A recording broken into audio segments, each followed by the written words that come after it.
Hamilton Health Sciences says it wants to raise awareness about a life-changing clinic treating children with birthmark growths. Tonight, a Binbrook family tells us about their experience after their infant son had a balloon-sized growth on his neck. As Jason Gaidola tells us, many children can receive treatment and leave the hospital the same day. It's a little tiny. Tim Robinson says the cyst in his son Oliver's neck is about the size of an almond today. But back in the summer of 2021, it was much larger following his birth. He was healthy, just had the large cyst. It basically looked like a large water balloon on the side of his neck. The Binbrook resident says in June of 2021, his wife Jennifer gave birth to their happy-go-lucky son.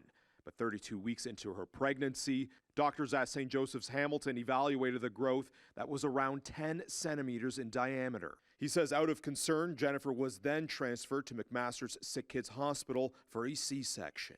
When he cried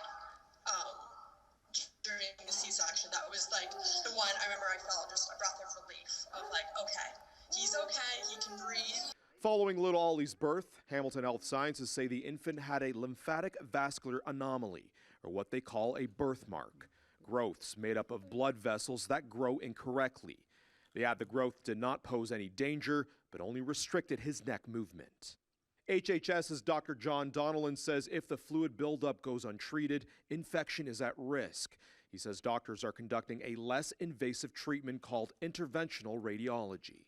The treatment really consists of putting a little needle into the sac of fluid, sucking out all of that fluid, and then injecting a medication, which is actually an antibiotic, into the sac to cause the lining of the sac to become sticky. And that causes it to stick together, and therefore there's no space for it to fill up with fluid in the future. The head of pediatric interventional radiology says the growth is common, adding 1 in 10 children develop the growth. You know, and we can really make a huge difference with very minimal, kind of minimally invasive surgery and a procedure that's done on a day case, right? Jennifer and Tim say once Oliver was born, he went through his first treatment the following month, then for another 6 weeks later, where it was only half the original size. They do the draining and the injection, and then he wakes up, and as long as he's stable, he's good to go home. You know, there is light at the end of the tunnel, and there are people that are out there to help, and hopefully our story helps. Tim and Jennifer say doctors expect Oliver to outgrow the excess skin as he continues to grow. Jason Gaidola, CHCH News, Binbrook.